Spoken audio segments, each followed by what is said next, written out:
بسم اللہ الرحمن الرحیم الحمد للہ وحدہ والصلاة والسلام علی من لا نبی بعدہ۔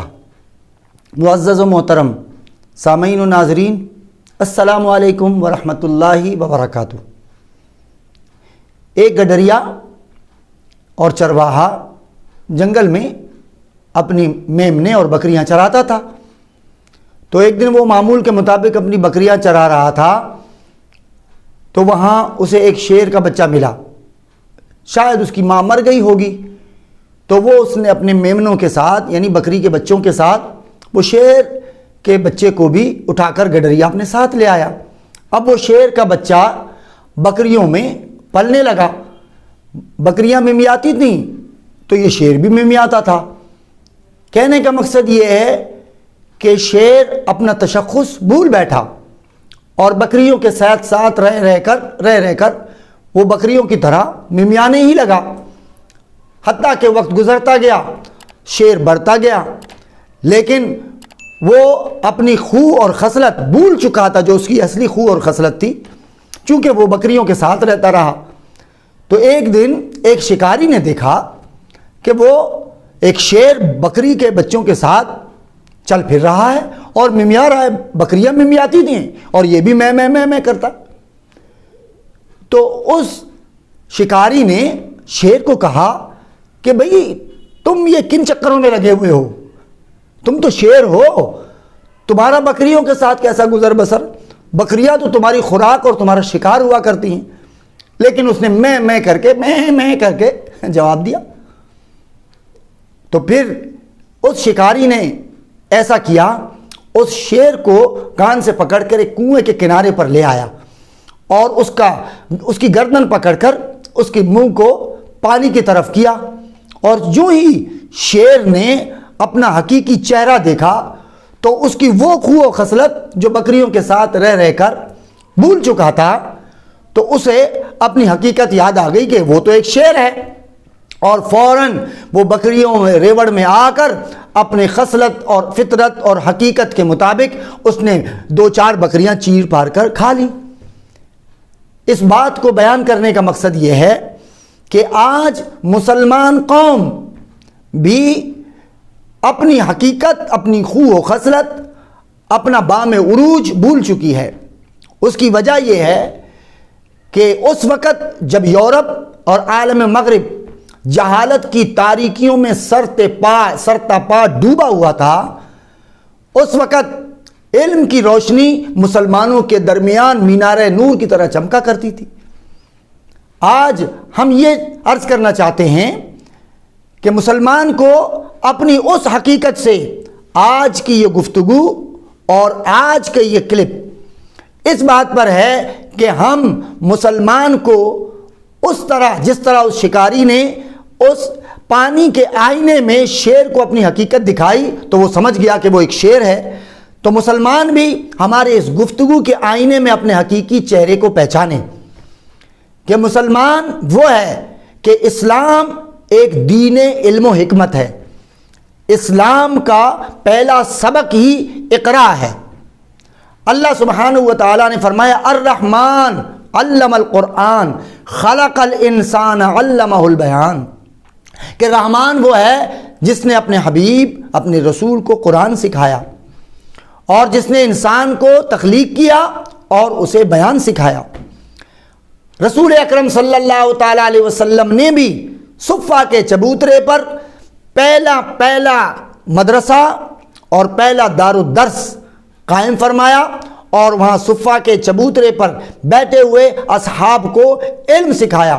اور رسول اکرم صلی اللہ تعالیٰ علیہ وسلم نے فرمایا انما بعثت معلما، کہ میں معلم اور استاد بنا کر اس کائنات میں مبعوث کیا گیا ہوں۔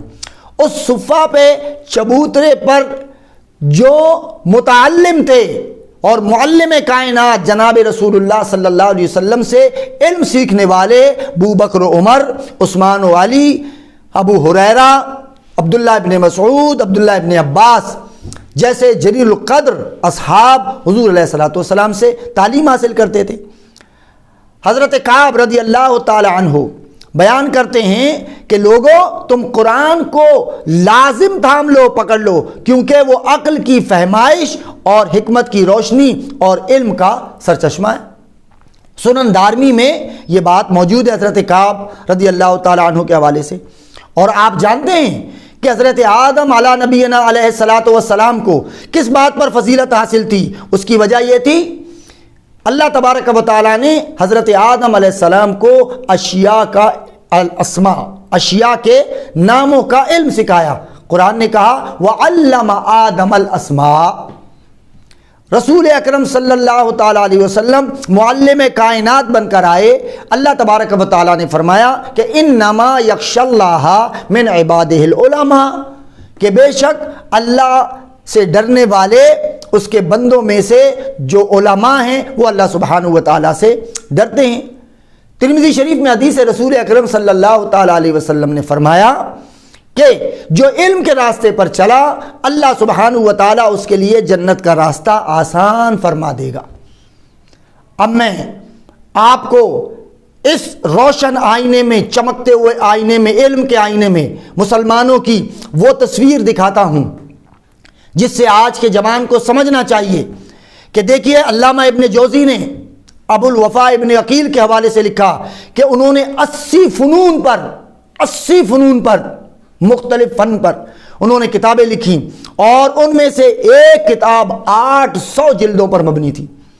اور خود علامہ ابن جوزی جو وہ کتب لکھا کرتے تھے، جو ان کی تصانیف و تالیف پر سیاہی خرچ ہوتی تھی اور لکڑی کے قلم جو چھیلا کرتے تھے، علامہ ابن جوزی کے جو تجہیز و تکفین کے لیے، یعنی ان کے میت کے غسل کے لیے جو پانی گرم کیا گیا، وہ اس قلم کے چھلے ہوئے برادے سے کیا گیا جن قلم سے حضرت علامہ ابن جوزی قلم چھیل چھیل کر کتابیں لکھتے تھے۔ یعنی اتنا برادہ جمع ہو گیا کہ آپ کے غسل کا پانی اسی سے گرم کیا گیا۔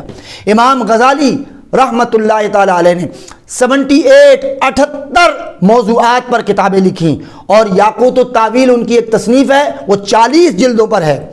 علامہ ابن سینا جن کی کتابیں آج یورپ میں، امریکہ میں پڑھائی جاتی ہیں، انگلینڈ میں پڑھائی جاتی ہیں، علامہ ابن سینا، ان کی الحاصل والمحصول 20 جلدوں پر، ان کی قانون کی ایک بڑی معتبر کتاب الانصاف کے نام سے جو یورپ میں، امریکہ میں پڑھائی جاتی ہے قانون دانوں کو، الانصاف کے نام سے وہ 20 جلدوں پر تھی۔ میڈیکل سائنس، طب پر الشفاء کے نام سے ابن سینا نے کتاب لکھی، وہ 18 جلدوں پر ہے۔ لینگویجز، زبان پر لسان العرب کے نام سے 10 جلدوں پر کتاب لکھی۔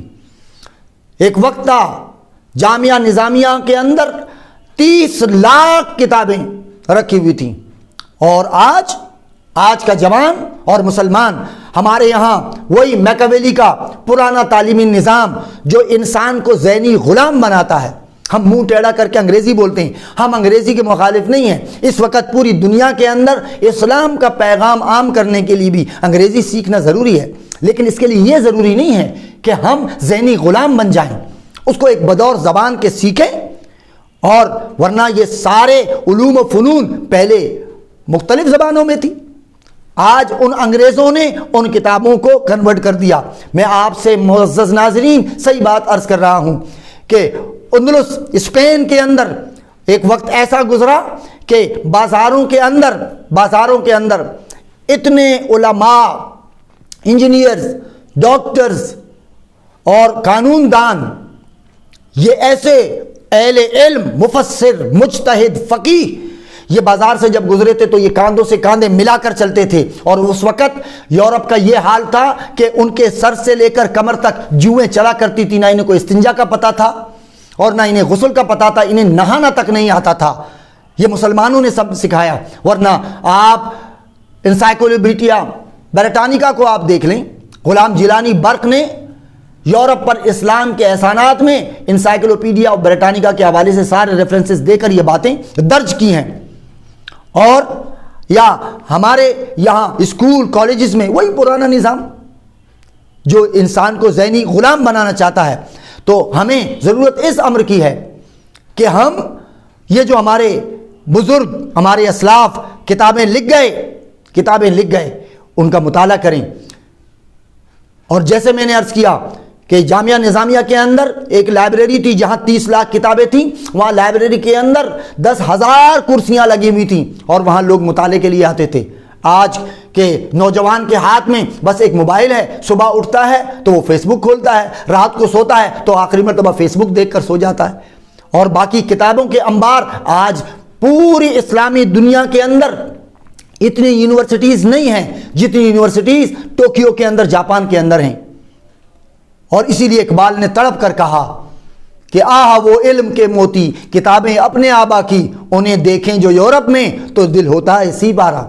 گنوا دی ہم نے جو اسلاف سے میراث پائی تھی، سریا سے آسمان زمیں پر ہم کو دے مارا۔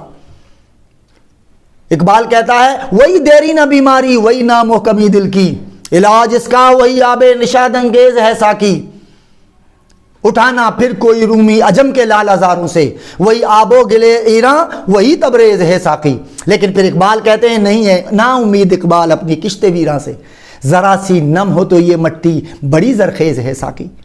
آج بھی جوانوں کے اندر پوٹینشل ہے، انہیں صرف ایک مہمیز چاہیے، ایک صحیح راستہ چاہیے۔ میرے جوانوں، پاکستانی قوم کے جوانوں، مسلمانوں، علم حاصل کریں، علم حاصل کریں، اور مسلمانوں کا عروج اسی وقت آ سکتا ہے کہ جب مسلمان سائنٹیفک اور ٹیکنالوجی کا علم حاصل کریں گے۔ اس وقت یہ جو یورپ پوری دنیا میں راج کر رہا ہے، ایک وقت تھا 1000 سال تک مسلمانوں نے اسی علم کی بنیاد پر راج کیا، تو مسلمانوں کا عروج اور اس دنیا میں مسلمانوں کا راج اسی وقت آئے گا جب مسلمان علم کے بام عروج پر پہنچیں گے۔ اللہ سبحانہ و تعالی ہمیں تحصیل علم کے لیے تگ و دو کرنے کی توفیق عطا فرمائے۔ وآخر دعوانا ان الحمدللہ رب العالمین۔